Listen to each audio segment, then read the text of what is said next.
Assalamualaikum warahmatullahi wabarakatuh. Assalatu wassalamu ala asrafil anbiya'i wal mursalin wa ala alihi wa sahbihi ajmain, amma ba'du. Rabbi shrah li sadri wa yassir li amri wa hlul 'uqdatam min lisani yafqahu qawli.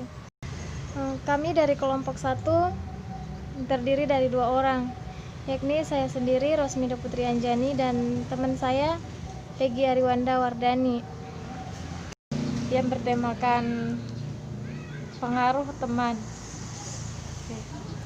Dari Abu Musa al-Asy'ari radhiyallahu anhu, Nabi Muhammad sallallahu alaihi wasallam bersabda, "Innama mathalul jalisis sholihi wa jalisis su'i fahamil miski wa nafikhul kir fahamil miski imma an yuhdiyaka wa imma an tabta'a minhu wa imma an tajida minhu rihan thayyibatan wa nafikhul kiri imma ayyuh riqa thiyabaka wa imma an tajida minhu rihan muntinatan." Sesungguhnya perumpamaan bergaul dengan teman soleh dan teman nakal adalah seperti berteman dengan pembawa minyak kasturi dan peniup api. Pembawa minyak kasturi itu adakala memberi minyak kepadamu, atau adakalanya kamu membeli daripadanya, dan adakala kamu mendapat bau harum darinya. Dan peniup api itu adakalanya ia membakar kain bajumu, dan adakalanya kamu mendapat bau busuk daripadanya. Hadis riwayat muttafaqun alaihi. Kosakata atau mufradat. Jalisi asalnya diartikan orang yang duduk, kemudian diartikan teman duduk atau teman akrab. Su'i boleh dibaca sau atau su, berarti yang membencikan, yakni teman yang berwatak buruk atau nakal yang membencikan orang lain. Kahamil miski, seperti pembawa minyak misik atau minyak kasturi. Minyak kasturi itu berasal dari darah kijang yang tersimpan dalam kantong yang dekat dengan lehernya. Wana fikhil kiri, peniup api untuk keperluan patri atau las. Maaf, salah baca tadi. Asal arti al-kir adalah sebuah alat pompa angin yang dibuat dari kulit binatang. Biasanya dipakai oleh tukang besi seperti patri. An yuhdiyaka, ia memberi minyak kepadamu. Anta bata'a, engkau membeli. An yuhriqa thiyabaka, api itu membakar pakaianmu. Rihan muntinatan, bau tidak enak atau busuk. Penjelasan atau syarah hadis.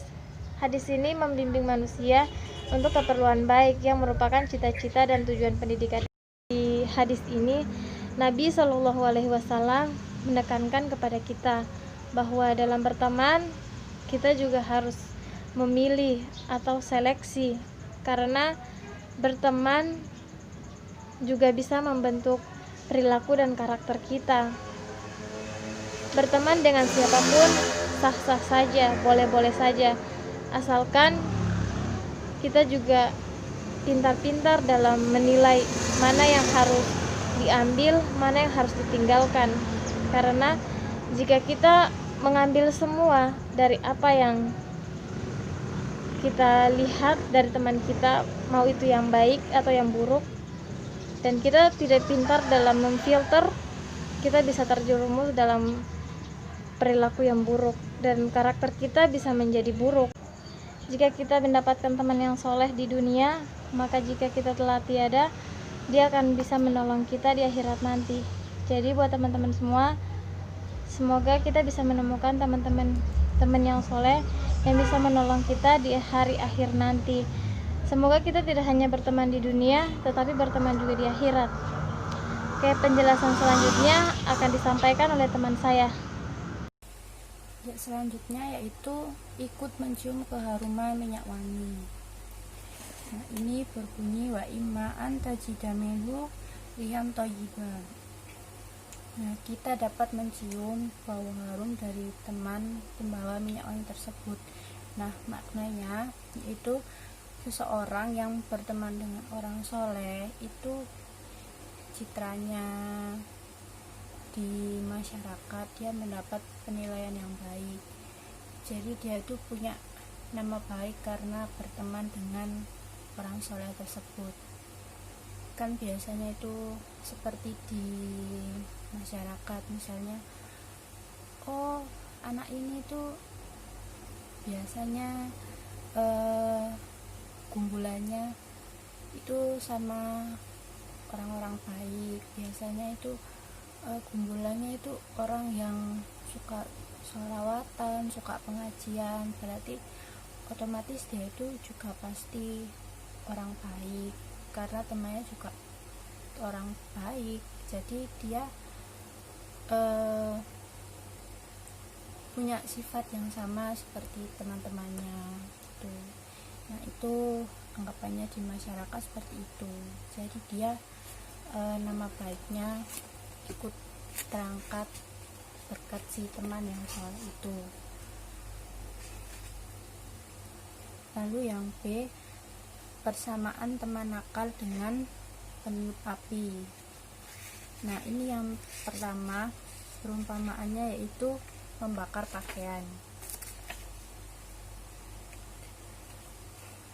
Dengan ayat yang berbunyi wana fihul kiri imaan yukhriko siapaka, dan peniup api itu ada kalanya ia membakar bajumu. Nah, maknanya orang yang berteman dengan orang nakal akan rusak kepribadiannya dan rusak akhlaknya. Jadi kalau seorang itu berteman dengan orang yang nakal, orang gak benar, itu biasanya dia akan mengikuti sifat temannya tersebut. Misalnya temannya itu kayak teman jalanan gitu, nggak sekolah, dia itu putus sekolah karena emang nggak mau sekolah, males gitu, terus jadinya dia ngamen, terus hasilnya itu buat beli rokok, buat beli narkoba gitu. Jadi otomatis dia yang berteman sama anak jalanan ini juga ikut kayak gitu.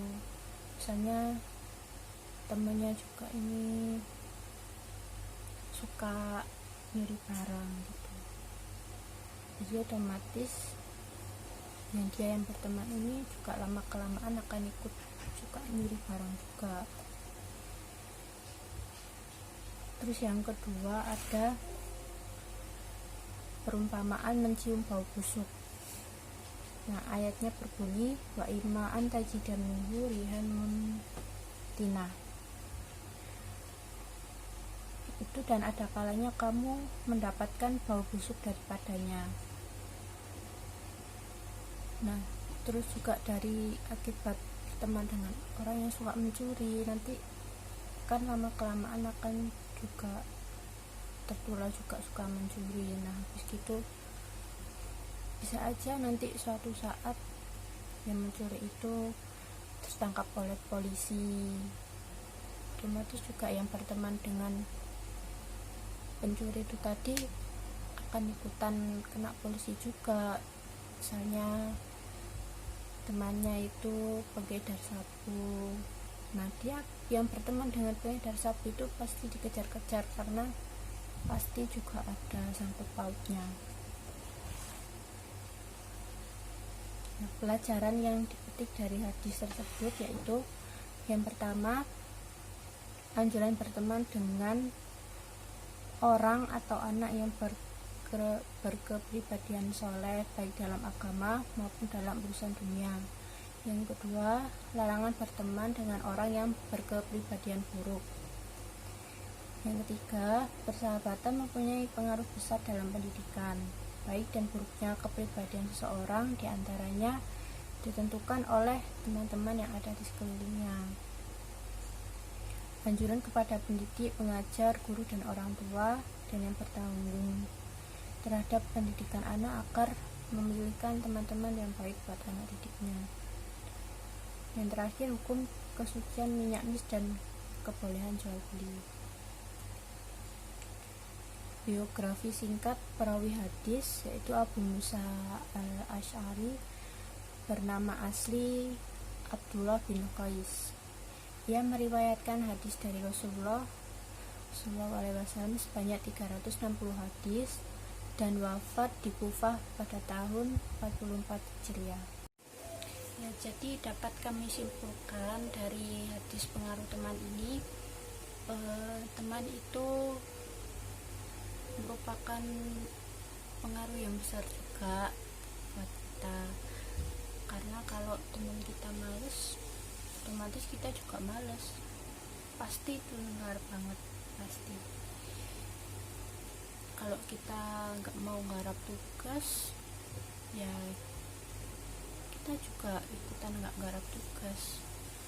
Beda kalau teman kita baik, suka support, suka mengarahkan ke jalan yang benar, suka mengingatkan kita kalau salah, itu sudah pasti kita juga akan menjadi pelajar atau mahasiswa yang baik.